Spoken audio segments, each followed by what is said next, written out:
Добро вечер, почитувани гледачи. Јас сум Драган Милосаѓевиќ, а вие следите емисијата Заспи ако можеш, вака во среда навечер. Време е за она што го нарекувам месечна рекапитулација.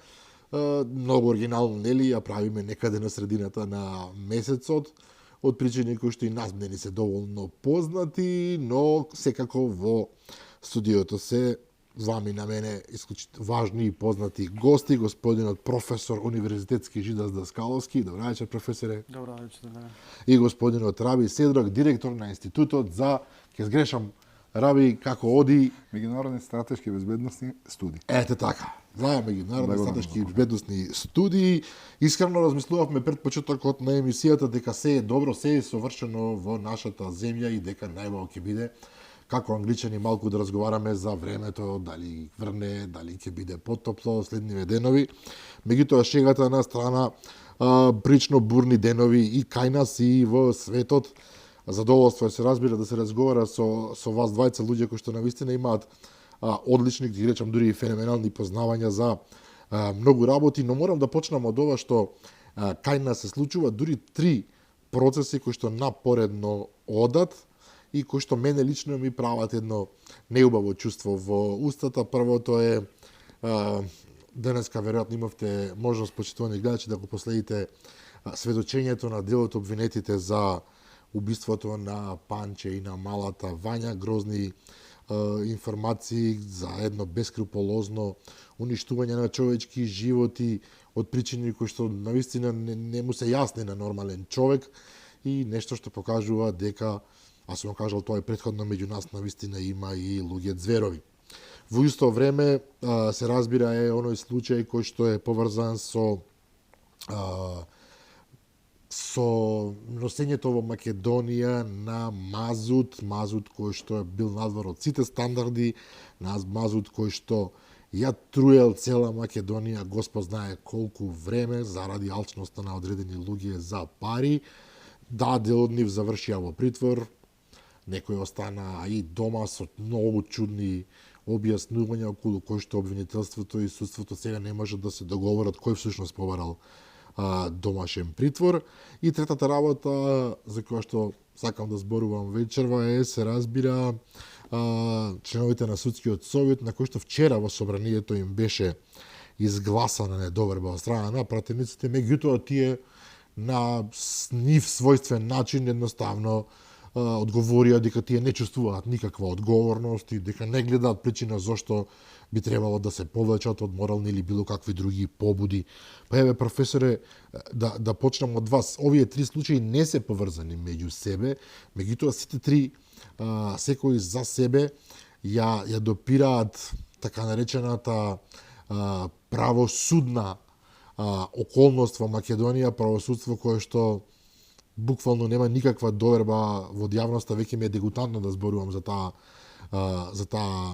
состојба, меѓутоа упорно, повторно се покажува дека таму без коренити, драстични, радикални реформи работите ќе продолжат во истиот правец и повторно ќе бидеме сведоци на небулози и искривување на правдата пред очите на целата јавност. Па, тоа единствен заеднички именито на овие 3 случаи, кога ќе помислите, е мафијата.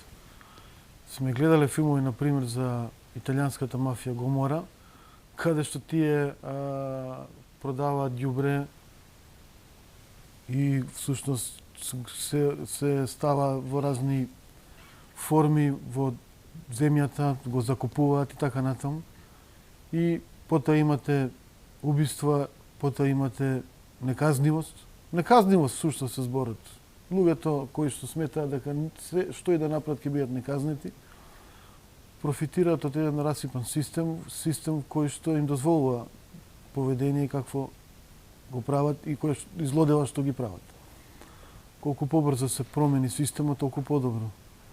Мислам дека времето тече и оваа влада многу бавно ги прави промените. И кадровски, и законски, и во секој поглед. Очекуваме забрзување на процесот и решавање на сите случаи, за да оваа држава конечно и биде правна држава и да конечно оди напред. За да оваа држава има и бизнис кој што функционира како што треба, и јавна администрација како што треба, и казните за неделата да бидат ефективни, а не повлечени, забошотени, одложени и намалени до ниво на гротеска. Па знаете како, професоре, ако имате многу пари, кој што имаат некои луѓе, или ако имате врски, добри врски, вие во оваа држава практично сте над законот. Да, неказнивост, тоа што го спомнувам. Неказнивост врз база на моќ. Верувам дека на секаде постојат начини на кои што оние што се моќни на ваков или наков начин успеваат да си да го прилагаат системот на себе, но толку без скрупули, толку отворено, толку очигледно, еве и Раби за вас, вие сте човек кој што и живеел во многу земји во светот, па можете да кажете повеќе на таков бескрупулозен начин функционира оваа поврзаност меѓу моќниците и правосудството, што човек наистина се прашува вреди ли во оваа земја човек да продолжи да екзистира. Видите, вака, сега да се вратам на една од точките што вие ги зборивте сега за гласањето на недоверба во членови на судскиот совет, тие 5 мина што ги гласа со Јас на вистина не знам ниту еден име од нив, бидејќи ја целата ова тема судство, совет на судиите и сето ова не ни го признавам заради причините што ги збореме многу пати во другите емисии кога бевме.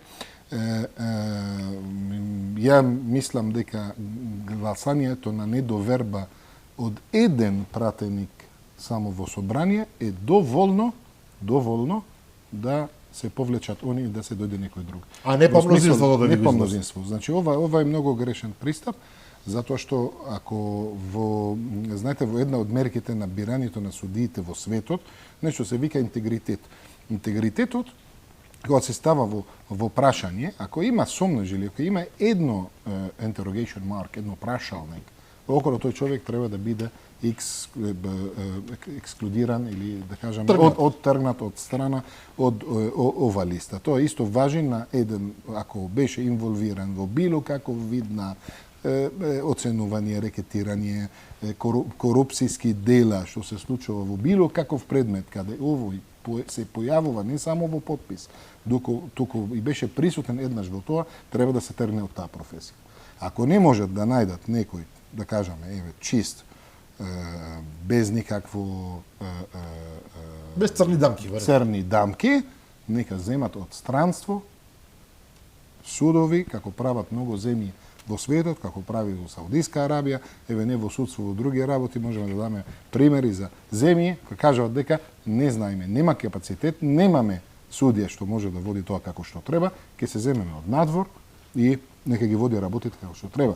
Но проблемот тука што повеќе поголем од судството и од обвинителство и овие работи е самите закони, самите законодавството, самите закони како биле креирани. Законите биле креирани или биле поставени на еден начин каде овозможува овие работи што сега професорот ги спомна. Самиот систем, самите закони не се направени за да ако некој невин или ако некој што не греши да биде невин или да биде ослободен, туку е обратно. Он овозможува да има вакви цопки, вакви проблеми за да не се просперира ништо. Тоа е проблемот. Прво да се решава законодавството, после се друго може да се реши за да биде, да кажеме, владењето на право да биде гарантирано на секој граѓанин во државата.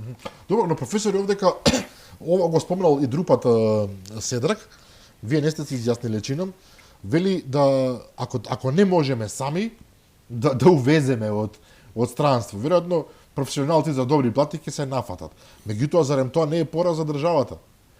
Еве, тој спомна Саудитска Арабија, тоа е далечна земја, па можеме да расправаме колку познаваме, колку е реално тоа, но да донесете луѓе од странство за било што, генерално да ви ја заваша, особено во правосудство каде што се мери правдата, тогаш покажувате дека нели USAID стотици милиони денари плаќаше за реформа на судството. Околу половина милиарда рече еднаш кај амбасадорот. Добро, половина милиарда. Тогаш што е поентата? Таму сигурно дошле експерти од странство, од Америка, од Европа. И држеле говори. И не знам држеле предавања. И не знам што правеле, ама очигледно нити граѓаните веруваат во судството, нити ние сите од страна што гледаме можеме да цениме дека судството функционира што треба. Но нели е пораз да увеземе луѓе, повторно ќе речам. Не. Мислам, се разбира, ставот на Седрак е интересен, Меѓутоа, генерално, ако една држава не може самата, автономно, да создаде институции кои што ќе функционираат како што треба, тогаш што разговараме? Па, еве, историски, после Втора светска војна сме немале кадри.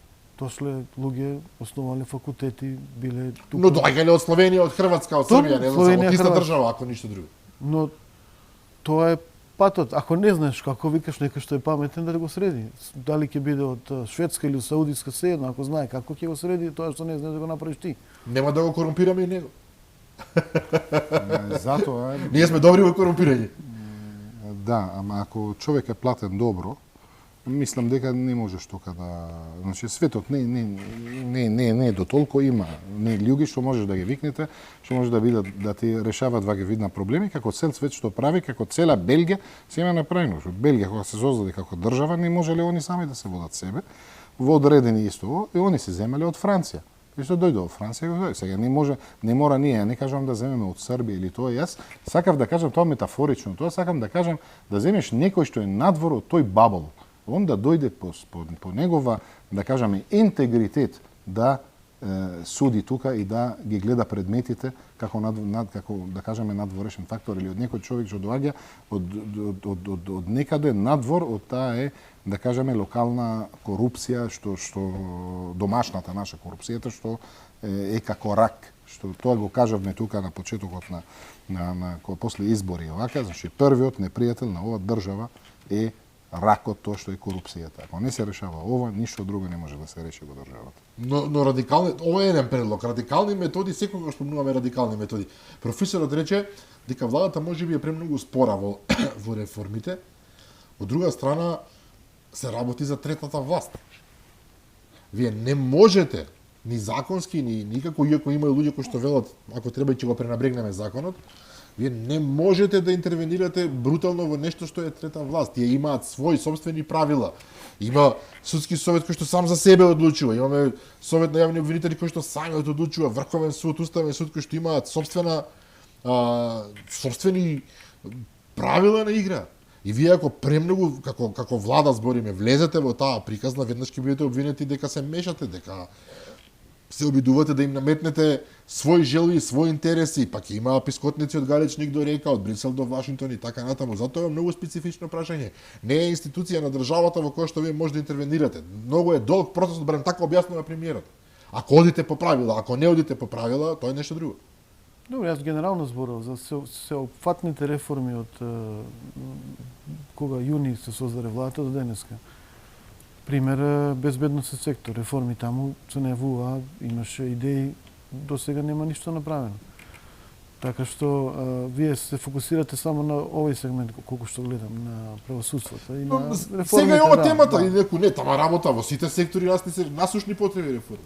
Ете, државата е на многу ниско ниво. Или ќе трнете со радикални промени, каде што вистински луѓе ќе дојдат на вистински места, или ќе се обидите закрпувате дупки кои што реално не може да ги направите. Тие сите злодева што се случија со именување на партиски неписмени кадри во секакви институции во владењето на минатата влада, мора да најдете начин, па и ако е најрадикален, одново да почнете со странски експерти, со апсолутно давање на тимови кои што ќе работат отворени раце, сеедно, мора да смислите начин да има луѓе кои што ќе бидат соодветни на соодветни места. Добро, меѓутоа, сега размислувам. Нас до сега, формално макар, секогаш ни беше поставено дека реформите ни се нужни заради Европската Унија, затоа што Европската Унија ги бара, значи не само заради себе си, оно што нас не е потребно, туку за да ги исполниме барањата на Европската Унија за евентуално да станеме членки и така натаму, што беше глупост која слушавме со години од страна, особено на минатата власт, која што буквално така објаснуваше, тие треба да не притиснат, па ние треба да се реформираме, не баре нашиот животов дека треба некој друг да го одредува. Меѓутоа во ситуација кога самата Европска Унија не знае што со себе, а таков впечаток имам јас барем, буквално се клати во моментов меѓу пријателството и сојузничеството со САД и неволното прифаќање на фактот наречен Доналд Трамп, ние од таа страна мислам дека се помалку ќе имаме суштински притисок за реформи, а сами од себе колку ќе бидеме како да го наречам тоа, желни и амбициозни да завршиме работа е нешто друго. Се, како да ви кажам, секоја држава, секој апарат на државата, секоја влада има неколку функции што треба да ги оствари за добровит на граѓаните. Прво е да гарантира безбедност. Второ е да возможува економска благосостојба, односно да возможи животниот стандард на граѓаните да биде соодветен, добар, квалитетен, да се напредува. Како тоа го правиш? Со владење на системот на закони, со владење со функционирање квалитетно на институциите, на јавна администрација, со откочување на бизнисот да функционира како што треба, со возможување на добра, како се вика, бизнис клима и така натаму.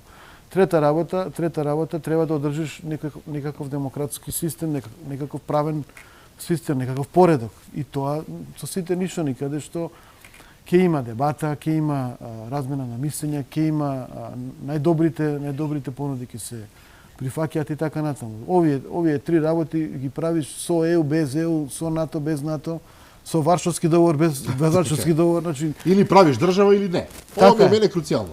Да. Не, само да додаме сега, да правиш држава, не можеш да секој, значи ако гледате во последните 2 месеца, сите емисии, сите презентери, сите што излегуваат на телевизија да зборат, цело време тргнуваат со овој збор. Ние сме мала држава. Ние сме мала држава. Ние не сме мала држава. Катар ти е помала од тебе. Бахрен ти е помала од тебе. Луксембург ти е помала од тебе. Малта ти е помала од тебе. Некој веднаш ќе се Косово ти е помала од тебе. Извини, господине. Значи Словенија не можеш да кажеш, не можеш да стргнеш да збориш помала од тебе. И тоа е исто со диминутиви, со вакви разни. Тоа е некој оправдување сами пред себе, доказ за инфериорно чувство. Тоа е масовно перење на мозок, што имате сперено мозоците на луѓето, дека Македонија е мала држава, што не е точно. Значи, голема држава не е мала. Е апсолутно преводот е мала и затоа сме неспособни, затоа ништо не знаеме. Тоа. Да, ова дел од нешто се вика знаеш, social engineering, како социјален инженеринг, така. Социјален инженеринг за да те наметнува во глава дека ти си мал, дека ти си ништо, дека ти не си богат, дека си таков. И сега да се согласувам, тука сме збореле тоа многу пати, мене не треба да чекам јас извештај од Европска унија или Обединените нации за да видам ја каде сум рангиран, дали сум добар или не сум добар. Треба сам јас да правам компаративни анализи, да видам докаде сум јас во судството, докаде сум јас во економијата, докаде ние бевме како државата, второ место на свет во doing business, во бизнес клима во Македонија. Што се случува да станаме, додека го окинеле тој индекс, мислам дека станаме во 65-то место во светот.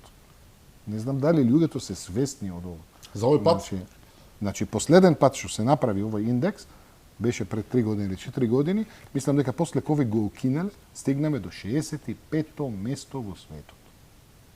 Значи, од второто место на светот. Тоа е страшен пат. До 65. Ова благодарение на се ова што ние го зборуваме, особено со тендерите. Ние разбираме уште кој се занимава со тендери. Цел свет почна да ги укинува. Тендери се знае дека беше идеја на социјал-демократ во Европа, они го измислиле. Повторно се драк со социјал-демократ. Тоа е факт. Првиот тендер во свет беше во времето на римјаните, кога оние направиле републиката, не базирана на демократските принципи. И они излегува со тој тендер. Ама гледаме дека ние секој втор ден има проблем со тендер. Укини ги тендерите. Земи најдобриот он да ти го работи работата, и плати му. Ама добро, сега вака ова убаво звучи на да се каже на збор земи го најдобриот. Па секогаш ќе има обвинување, тендерот е обид да им се даде шанса на сите и да биде избран најдобриот. Ама не да, тоа е идејата. Да, тоа е идејата, ама идејата е едно нешто, тоа што е изработено, тоа е нешто друго. Затоа што кога доаѓаме на суштината на проблемот, кој прави евалуацијата на тендерите, на тендерските понуди. На тендерот. Дали он е повеќе способен од мене за да може он да забележува, да дава забелешки на моја работа или не? Тоа исто... Да има правила, сега Седрак ве молам, има правила, тендерската документација се бара, такви и такви услови исполнуваш или не. Друго е што кај нас се мести тендерот да биде според фирмата која што е на пријателот, па токму тој да го сработи. Понекогаш кога ги пишувате спецификациите на тендерите, ги прават tailor-made за одредена фирма. Ама не беше тоа поентата. Поентата е дека во самото кога правиш evaluation за тоа исто го зборивме еве пред почетокот на емисија. Не можете да очекувате од еден архитект што е роден во Кјустандил да прави, сега да не кажувам некој град во Македонија, кажувам во Кюстендил во Бугарија, не може да земам ја архитект од Кюстендил. Од Кюстендил можам да земам ја механичар, можам да земам месар од Кюстендил, ама не можам да земам архитект од Кюстендил да прави евалуација за архитектонски проект за во некој главен град. Каде учел, од каде добил негова смисла? Ако цел живот негов живел во Кюстендил, никад не патувал, никол не читал, не знае ништо. Од каде му е креативноста за да може да прави евалуација или проценка за одреден архитектонски проект. Сега да не именувам градови, исто. Добро, земено е ова не е воопшто Кюстендил како град, него земено е. Можеше да биде било кој друг. Ма сега да не именувам локалните места. Сега како ја може некој се одреден место, се роден тамо, никогаш не излезен од тамо, не знае ни, нема ни бизнес, нема ни ништо, да дојде он да прави проценка за некој што има постоечки бизнес со години работи во пазар. Кој ти си бе за да правиш евалуација за вакво нешто? Затоа ви кажам, принципот на тендерите и затоа во повеќе од 12 држави во САД го укинеле тоа. Затоа во Блиски исток не постои тендери тоа. во некои држави. Во некои држави нема веќе тендери. Во Блиски исток скорос нема. Како директно асајнмент, директно задачка. Дава задачка на ова. Да. Ма сега ја не гледам зашто некој ќе сака да прави мост или да прави некој инфраструктурни проект, зашто ќе прави корупција со еден, ако он сака тој на крај проектот да ја служи државата и граѓаните. И на крај нели исто ќе биде. Па добро, ма зависи од парите. Едно е ако државата плати напамет зборувам 100 милиони, а друго е ако истата работа плати 500 милиони. Ама сега во тендерите мислам дека се плати повеќе од тоа колку има хардуер купен во Македонија, колку има работите згради во Македонија на неправилен начин, и тендерот пак треба да се прави од почеток, пак го прават сега, да не ги именуваме тендерите Па тука. потоа и следат тие како се викаат. Значи, еднаш го прави како што треба и толку. А нема потреба сега распишеш тендер, набавка за ова ги купиш, ако има грешка во тоа што си го купи, го тргнеш на страна, го фрлиш у магазин. Ма проблемот е луѓето не разбират дека јас и вие и он и сите ги плаќаат овие работи. Апсолутно. Не ги плаќа тој што има нарачано тендерот. Народот ги плаќа. Тоа е многу интересен феномен сам по себе, чувството према кон државната сопственост, кон буџетот. Од една страна сите сме свесни дека тоа е, само да речем филозофско пражање, сите сме свесни дека тоа се наши пари. Од друга страна бидејќи не се во нашиот сопствен џеб, некако како јавност сме опуштени во тој правец. Кога ќе речат да, еве сега не знам ќе им вратиме 50 милиони евра на фирмите што платија за солидарен данок. Да, тоа се наши пари, сите ќе кажеме наши пари, се од друга страна нема да ви бртнат во вашиот конкретен новчаник што го имате во џебот, па некако ношалатно поменуваме преку тоа. Па 30 милиони, па 50 милиони, па 100 милиони ги даваме тамо како нешто што не е наше. Одговорноста се враќаат пари, некој смислил да има некаков данок кој што сега е штета за државата? Па еве имаме, еве сега еклатантен пример имаме. Враќаме пари на фирмите и никому ништо. Кој донесува штетни договори? Македонија тужат во меѓународни судови, Така е. фирми. Одговорноста ако ќе биде на тие што ги донеле тие Персонализирана. Тоа не е зборот, а не персонализирана. Македонија. Па Македонија сме 2 милиони луѓе, не сум ја виновен што некој таму дал нешто што не треба, дал некој конкретен човек, министер ли е, директор ли е, што и да е, државен секретар.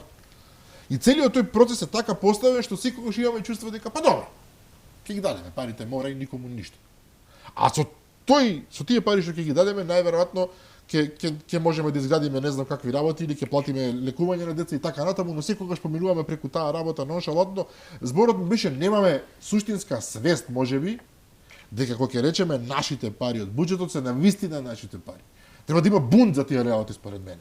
Кога ќе каже некој дека ние треба да вратиме негде 100 милиони евра, не треба да излеземе сите и да направиме тоа, не знам, протести, демонстрации, да се лутиме, да викаме ова сега и никогаш повеќе.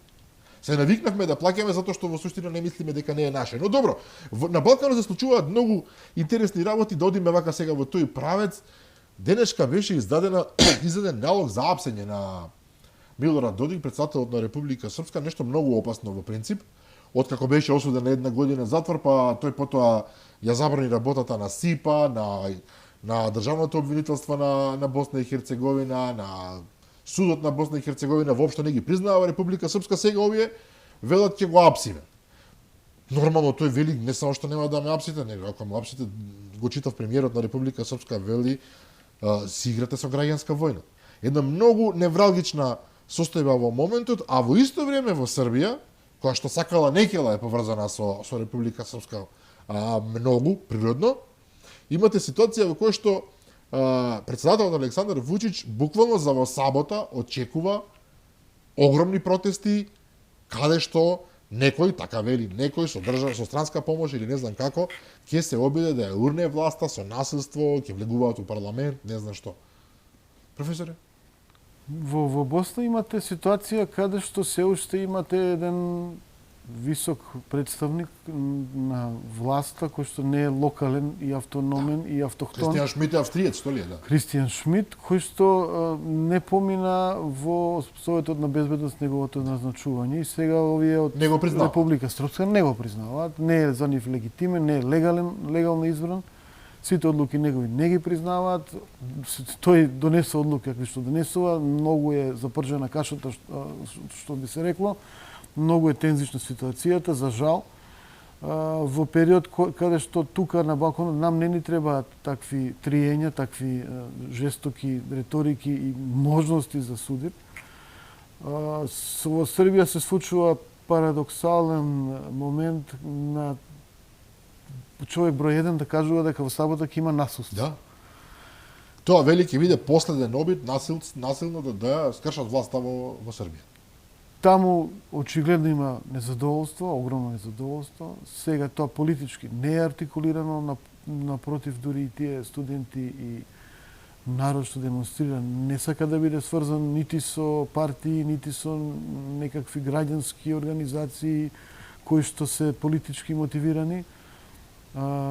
Барањата се исто така неполитички, таа несреќа кога падна на стрешницата да се разјасни, расчисти, сета документација се достави, која што од некакви непознати причини овие на власти не ја доставуваат. Крајната цел е исто така непозната. Да, многу далеко отиде. Многу далеко отиде. Се спротивставуваат луѓето, веќе имаше некакви инциденти, полицаец повреден, така што неубави нешто се случуваат во Србија и генерално земено не се гледа политичка разврска. Во принцип, ние тука имавме шарена револуција, имавме протести, тие почна некако автохтоно со средношколци и студенти, меѓутоа политичките партии ги превзедоа и манипулираа потоа. И на некој начин се створи некаков вид на хемија и тие има протести потоа политички приглас. Политички беа... Призвук, да, точно. Фала, благодарам. Во Србија тоа го нема и е многу интересно. Зборува, значи, автентични се, не се протести како во Грузија, гледате мафта со ЕУ знамење, јасно е што е тука обидот за каква вид на револуција. Имаме една интересна ситуација каде што нашите луѓе, веројатно изгорени од шарената револуција кај нас, велат, Срби немој да се шегувате, овие ќе ја преземат власт дека кај нас ќе ви донесат некој Зоран Заев и ќе направи не знам што. Сега ова е нормално, како да кажам, банализирање на целата работа и таа е многу сложена. Меѓутоа интересно е како од оваа страна на границата се гледа на тоа. Да, и интересно е што Брисел, ЕУ бара разум, толеранција и така натаму, за разлика од она што се случуваше во Тбилиси, во Грузија, каде што силно влегува во поддршка на рушење на власт. Иако тоа замре некако, сега не... Па добро, замре, затоа што не беше автентично изгледа. Во принцип, други коментатори велат дека и самиот Вучич е човек кој што е на таа длабока држава во Брисел. Човек подржан од Европската комисија. Значи, се може се слушне од српските колеги, професори, аналитичари, меѓу другото и тоа дека овој сега е нивен човек, нели? И сега тие го бранат него од гневот на граѓаните кој што е автентичен. Таму на протестите не гледате знамења ЕУ, НАТО, такво нешто нема. Колку што сум забележал, ретко. Па или ретко или скоро и да нема. Така што една специфична ситуација која што за жал и за нас се одразува, бидејќи секоја нестабилност на регионот по принцип на поврзани лончиња може да се прелее и тука. Тоа беше зборот и прашањето за вас, Седрак, бидејќи да, регионот е невралгичен и на Косово има прилично специфични ситуации. во Грција одеднаш ке букнат, еве сега мината недела имаше страшни протести, страшни демонстрации поради еден случај од пред не знам една година. Ги спомнавме Србија и Босна каде што работите одат во некој непосакуван правец и веднаш кај нас можеби баш заради оној синдром на Македонче и на ние сме мала држава, веднаш се поставува прашањето аха дали повторно ќе дојде до некој турмоил, до некој комешања на Балканот и дали ние во сето тоа ќе бидеме жртви. Мислите дека постои простор во овој период да дојде до нестабилност на Балканот? Јас тука може не се согласувам со генералното јавното мислење, ама ја мислам дека ништо нема да се случи, ама воопшто. Значи ништо нема. Ја мислам дека внатре во Македонија било што се случи во околу, сега мој мислење дека ништо нема. Значи ништо, луѓето се имат побитни работи да размислуваат отколку да бидат влечени во некакви трендови или некакви нестабилности што се случуваат во регионот. Така да не сакам да кажам, имаме поголеми закани, имаме поголеми предизвици што ја очекуваат Македонија, што и што Македонија треба да носи одлуки и да гледа да ги решава тие проблеми поголеми отколку протести во Грција или некакви вакви работи во Косово и во околноста. Јас од секогаш кажав дека не тоа моје мислење, не морам да се врзувам со било која друга држава, дали во мојот пат кон НАТО, дали во мојот пат кон ЕУ, дали во мојот пат кон било што, јас треба сам да работам, треба да бидам многу себичен. Не треба зошто да бидам секогаш во пакет со некоја друга држава. Па затоа што не ставаат во тие фамозни пакети. Ни измислија Западен Балкан, ни измислија заедно со Албанија мора да одиме во процесот. Постојано не ставаат негде. Никој не може да ви става никаде додека не дозволувате вие он да ви става или ако сте прлјави во смисол имате нешто прлјава позадина кај вас и ја искористат за да прават блекмейлинг, за да ви стават во ваков код. Ако човекот ако е чист, ако оди право, ако не прави вакви како што правиле овие претходните, нема од каде може да ти оценат или нема како може да ти форсират да одиш во некаков пакет со друг. Треба себе да гледаш. И затоа реков од почеток. Не ми треба извештај од ЕУ или од никој за да знам кај сум. Треба да видам каде ми се мои слабости и да се напредувам. Ако не ги гледам слабостите, нема да се напредувам и толку. Значи, уште еднаш да повторам, државата треба безбедност, економија, демократија, владење на право. Безбедност, предизвици разни, предизвици вклучителни од она што се случува во Сирија. Таму видовме дека некои од главните луѓе во новата влада, која што етнички чисти христијани, левити и останати заедници, се потекло од овие краи. Да, има еден албанец министер таму.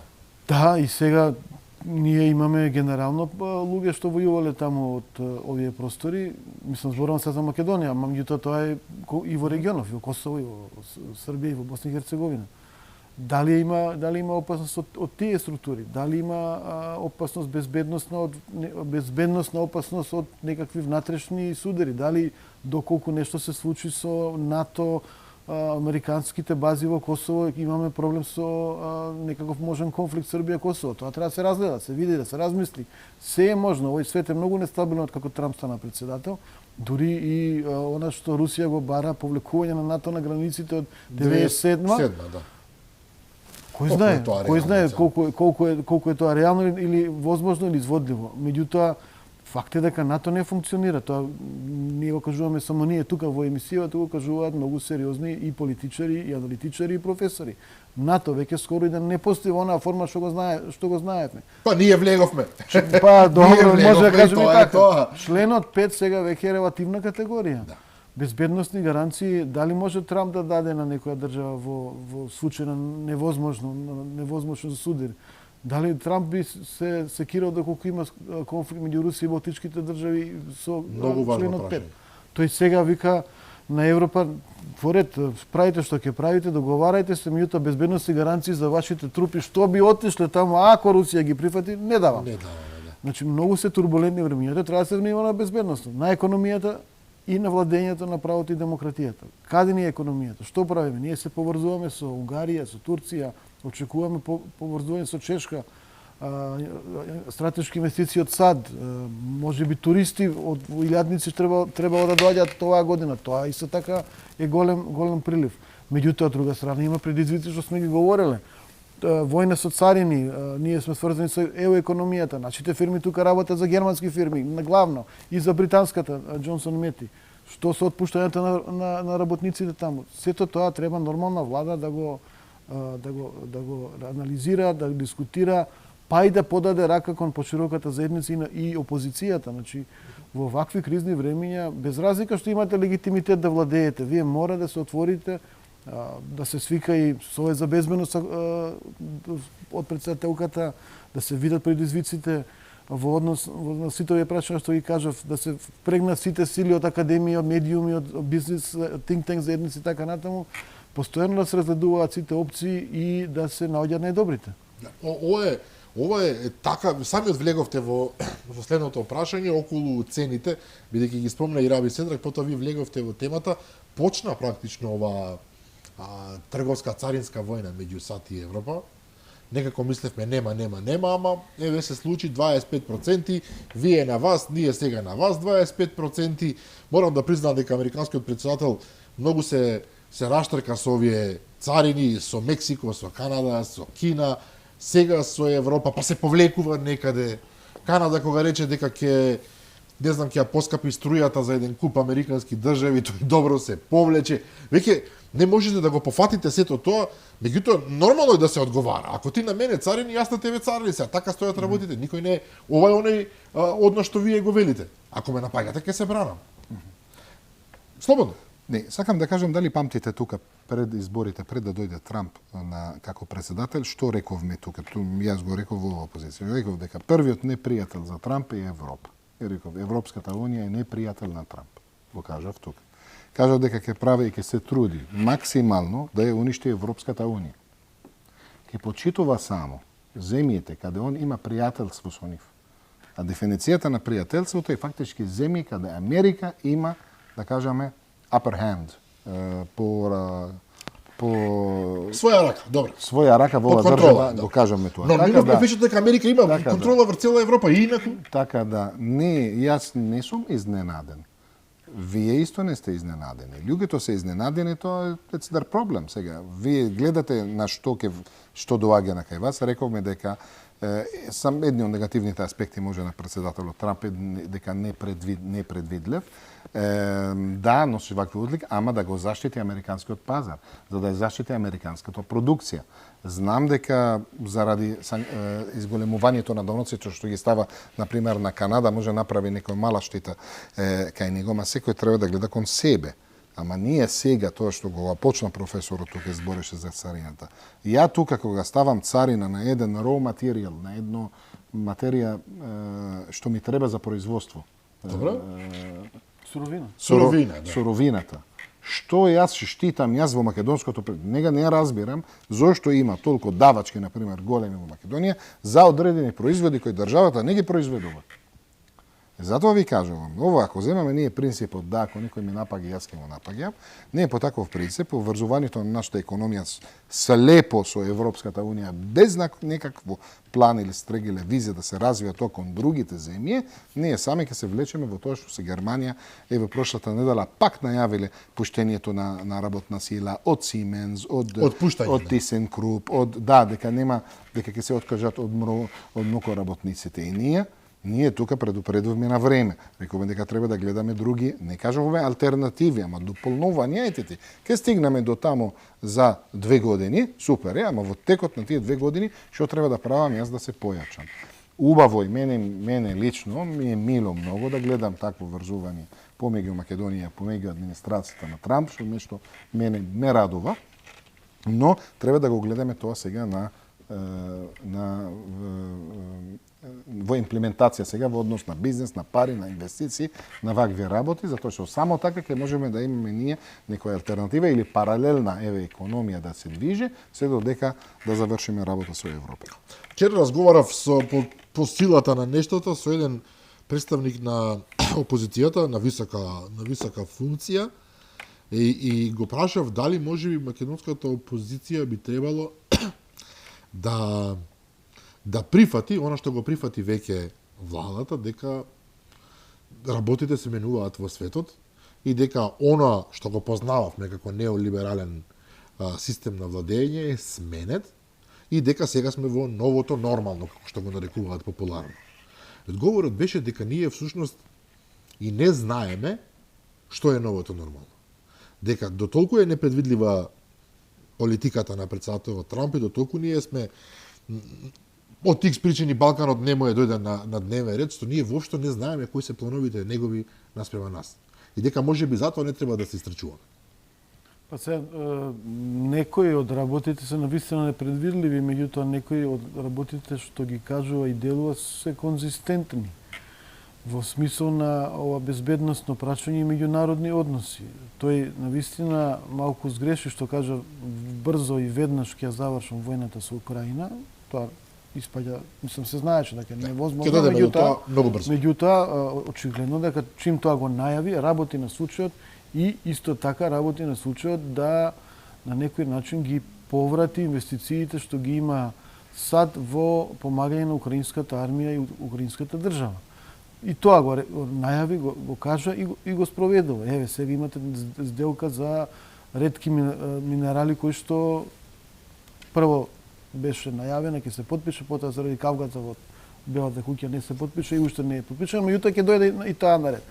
Значи тој делува и исто така делува во насока на она што е веќе нов светски поредок.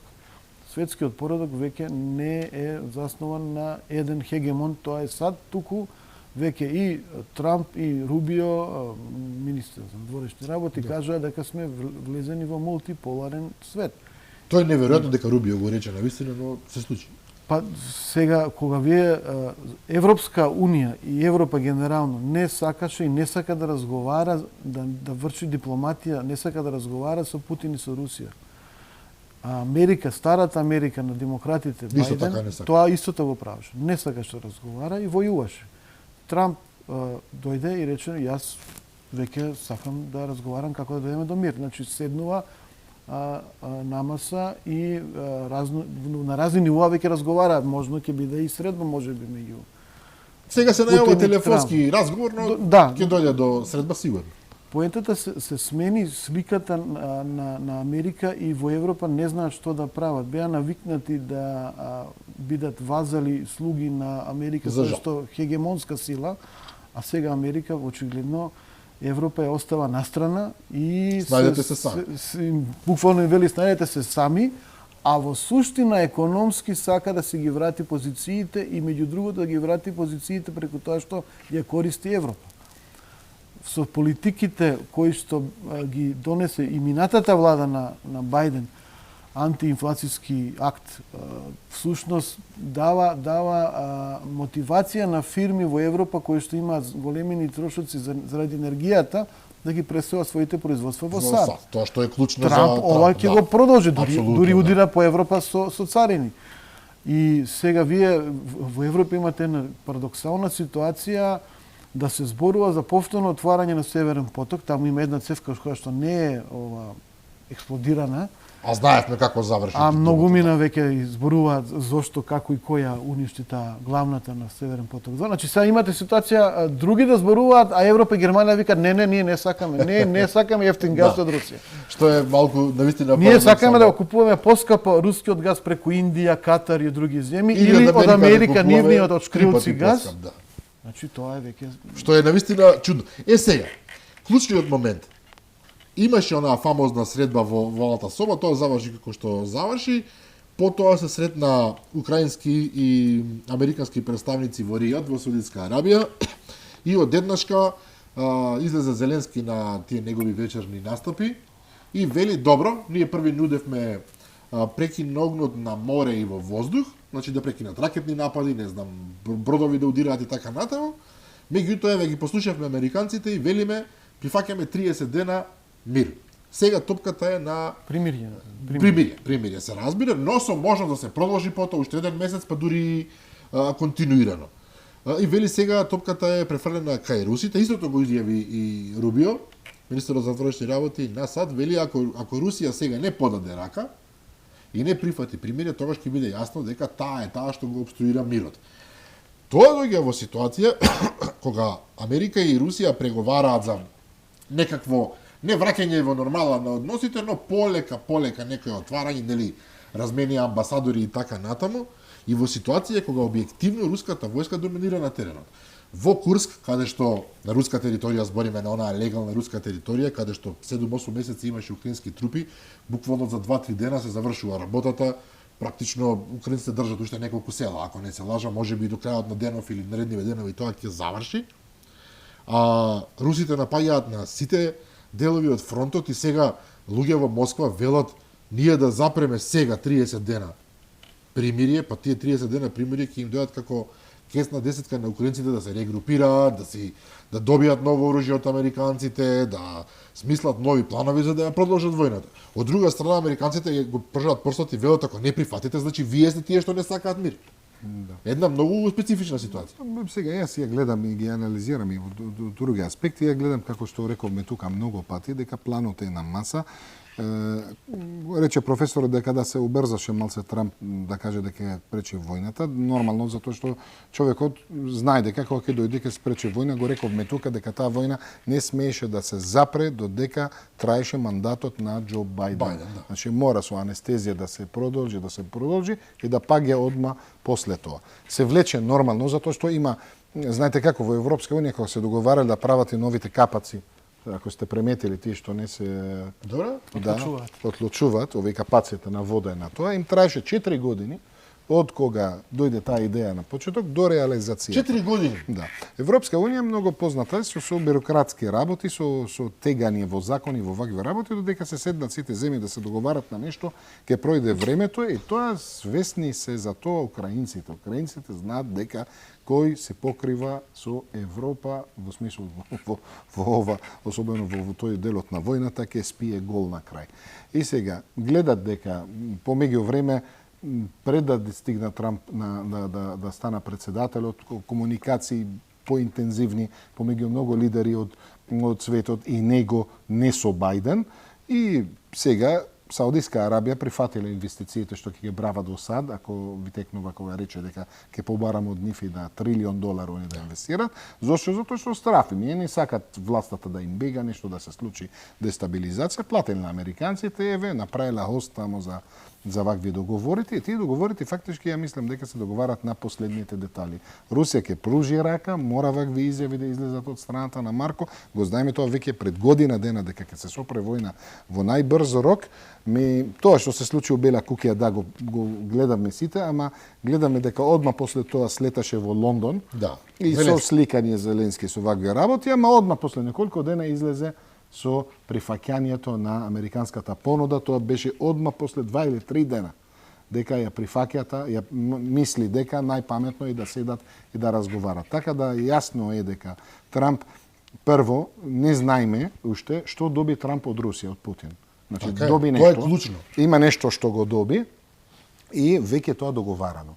И ова формално мора да кажува дека ако се случи агресија ќе биде од руската страна, ако се случи ова ќе биде вака, значи ја мислам дека како што реков прошло пат, само е филм направено, се знаат дека европејците не да прават нешто, да, дека во ова ќе носат земјите да бидат тамо од тие некои слаби земји во Европа, може и Турција да биде исто во тој бафер зон, може кој знае дека они се во НАТО, а не се член од Европската унија, и да се продолжува да се гради пола Киев да изгледа европско убаво, за да задоволи социјал-демократс во Европа и да покажуваат дека они се силни. Инако, од пред 3-4 години, првата емисија што се направи заради војна, ние предвидуваме резултатот на тоа.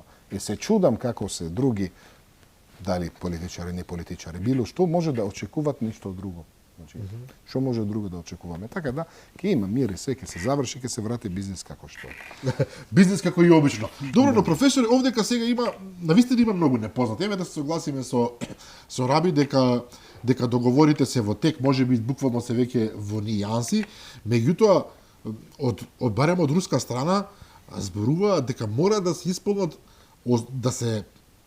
исполнат условите кои што беа предизвик за започнување воопшто на војната. Украина да се откаже од НАТО. Тоа Доналд Трамп веќе го заврши практично кога рече не може Украина да влезе во НАТО и тука таа приказна завршува. Меѓутоа, воени мировни единици кои што би влегле од Европа, во Европа практично сите се НАТО. Србија евентуално не знам кој. Молдавија, Австрија, да. Меѓутоа, Русија прашање дали тоа ќе согласи и Украина. Понатаму, има еден куп реално антиукраински закони, антируски закони во Украина. Значи за црквата, за јазикот и така натаму. Тоа според русите е една од причините за војната. Понатаму имате нешто што тие го нарекуваат нацисти и така натаму, кои што се присутни во јавниот живот во Украина, што ќе им направат, ќе ги укинат, ќе ги избркаат. Понатаму имате ситуација во која што Русија инсистира дека овие 4 региони за кои што се војува мора да бидат признаени како руска територија, дека Украина тоа треба да го направи. Од друга страна, просто ми е неверојатно дека не Зеленски, не Залужни, било кој, после стотици илјади мртви, можеби милиони, никој не знае, ќе рече во ред, еве прифаќаме дека Херсон и Запорожје се дел од Русија. Значи, верувам дека се направени договори и сето тоа, меѓутоа овие клучни прашања навистина ми делува дека ќе се решат туку така. Многу ми е компликувано, многу ми е... Сега, ако вистина е договорено, супер, ќе поздравиме. Се разбира, сите сме за мир, еве. Не сме сите, во очигледно. моментов, мене не ми изгледа дека Русија ќе прифати оваа сделка вчера што ја направија. За 30 дена примери. Да, стратешки не им одговара апсолутно, имаат иницијатива на фронтот, знаат дека всушност секаков вид на договор со Украина е проблематичен и од аспект на тоа дека тие ги прекршија минските договори и од аспект дека всушност се ќе придонесе за консолидирање на украинската армија и позициите на фронтот. Мислам дека барањата кои што ги даде и Путин и ги повторува министерот за надворешни Лавров се тие фиксни и непроменливи. Денеска или вчера Лавров изјави нема збор дека било какви мировни трупи кои што се делат натаму може да бидат во Украина. Како вид на сделка тие русите може да направат со американците, имаше некои информации дека Русија понудила на САД експлоатација на наоѓалишта на ретки минерали од земјата во Русија и не само во делот што го имаат сега окупирано или според нив туку и во Русија повратено и туку во Русија кои што се веројатно повеќе вредни од колку неверојатно повеќе вредни се од овие што Украина ги има како резерви. Исто така Русија е таа која што зборуваше дека не може да комуницира со Европска унија и со САД на Бајден бидејќи тие едноставно не почитуваат никакви договори. И се повикуваат на Минск 1, на Минск 2. Не само на тие, туку и на други меѓународни договори се повлекуваат во однос на наоружувањето, во однос на ракетите и така натаму. САД се повлече. Се е нешто со 1 и 2. И на крајот на денот проблемот е со Зеленски како легитимен карактер. Дали е председател или не е. Русите викаат дека не е.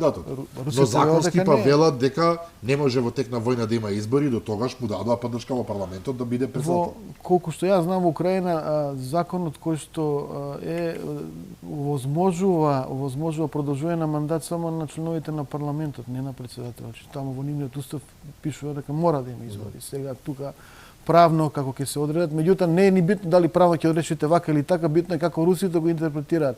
Не можеме да подпишуваме договори со нелегитимен човек. Затоа она барање за избори, затоа и Трамп едно време кажуваше ти немаш ни 3%, ти треба да имаш избори во фазата кога беа во мал конфликт со Зеленски, сега како да се смирени. Толку е брзо сето тоа што навистина човек не може да пофати. Ние утре не знаеме дали пак ќе се искараат или ова на меѓународната сцена. Мислам дека долго време го нема, не знам колку што јас следам, ваков премин, хаос, утре, задутре, ќе биде вака. Навистина ќе покаже времето пред нас. Јас се надевам дека ќе дојде до некој мировен проект кој што ќе биде за сите прифатлив, ако е такво нешто возможно, или најмалку лош за сите, еве така да речеме. И уште едно прашање сосема за крај, морам да ве прашам за УСАИД. Можеби веќе темата е бајата, знаете дека 83% од проектите на УСАИД ги затвори Трамп, меѓутоа стигна еден интерес на ФЕД, дека стигнал мејл од високо до работниците на УСАИД, каде што им било побарано да ги уништат доверливите документи и персоналните досиеа. И сега ова во ситуација кога владата вика ние мораме да истражиме Што тоа УСАИД делело, каде делело, не прават мобе тие за некои ситни пари. Овде зборуваме за десетици милиарди долари кои што биле давани нааму и натаму. Гледавме и примери за навистина небулозни прашања. Сега, извини, тоа го прави американците во амбасадата во Техеран. Ги уништуваат документите, па потоа иранците најдоа начин да ги состават, нели шредери ги викаат, тие што ги сечат на мали хартии. Предпоставам, Раби знае дека во Америка има веројатно многу цврст систем на електронски бази на податоци. Да, меѓутоа, како тоа им стига мејл, уништете се. Од каде стигна мејлот? Сега, видите вака и ова. Добиле наредба од вака, да ги запала доверливите документи и персоналните досиеа, вели добија наредба, се вели во мејлот, значи не е наведено кој тоа. Меѓутоа логично е дека тој што побарал е некаков шеф тамо, некаков човек од високи инфраструктури, да е човек организација, може би и раководството на УСАИД, не знам. Иако јас сум нели за републиканци, за Трамп и за се, ја мислам дека ова излезе вака од редовите на Трамп и на републиканците, само да се прави малце да се дига фама само. Не галамо малце тоа, инаку не можеш никако да избришеш и да уништиш и да веќе не во 21 век, тоа ми е зборот, не во 80-та година не можеше тоа, затоа што секогаш имаше трага на секој документ што излезе со игра, освен сега, тоа се вреди да се спомнува, затоа што има одредени буџети, со тие буџети не треба да бидат, да кажеме, пријавени после на крај. Тие буџетите каде земат и корумпираните како што се тука да им дават пари на овој, пари на овој, не зборам за преко проекти, да преко други работи, кои работат со американски компании, знае дека они стават одреден мал процент за вакви работи, затоа што едни од било кој договор се подпишува со било кој американски субјект, без разлика дали приватен или државен, мора да се подпише на една клаузула дека по никаков услов, по никакво момент пари ќе бидат користени за уцена или за блекмейлинг или за давање на мито или и бидејќи американскиот граѓанин што треба да се подпише на ваков документ не може он да ги дава овие работи и затоа креират вакви фондови што може да ги дават на Трајко, за да може да Трајко да ја дава на тој. Така да реално дека нема да може, значи ќе може да знаат кој ги одобрува овие пари да бидат потрошени, ама за вакви траги документи нема никаква потреба од тоа, затоа што одговара човекот што дал подписот за да излезат тие пари, затоа што таму е човек подпишува за да излегуваат пари. И ако сите мислиме за Америка, сите мислат за Америка дека напредок е све, обратно, они имаат едно од најстрогите, најголемите, тешките бюрокрации во светот. Значи, дали од времето на издавање на документи, дали за тоа, значи многу бюрократија, многу секако што треба, ама кога излезе некое решение, излезе како што треба, а не како у другите места. А коментар за тоа што хаос, рековте, непредвидлив, ова е резултатот на политиките, на владењето генерално на социјалдемократ, што они по нивните внатре контрадикторни креират ваков вид од хаос, што последен така беше во, мислам дека 70 нешто година, пред 80 години. Гледате кога заминуваат републиканците од власта, не остават позади нив некаков хаос, кај треба некој да го средува. Секој пат кога излегуваат демократите од било какво водени владење, тоа либерало демократ што воделе Европа, креирале ваков хаос што ние место да работиме и да средиме, треба да се исправиме со нивните проблеми. Тоа секогаш е така, затоа што не работат на ред, затоа што си имаат свој вакви чудни работи, сакат да ги прават. Така да се надеваме да се заврши работа со Русија и со Украина како што треба, да има мир, да има тоа и да се напредуваме и ние. Да. Добро, Раби Седрак, Жидо Даскалски, ви благодарам за вечерашно гостување, односно кодомакинлук во емисијата, во дискусијата. Ќе имаме повторна прилика за еден месец. Почитувани гледачи, ви благодарам и на вас за вниманието со кое што не следевте. Утре во 15 часот нормално е репризното издание. А јас ви закажувам нова седба со мене и со нови гости во понеделник во 22:30. До тогаш, пријатно.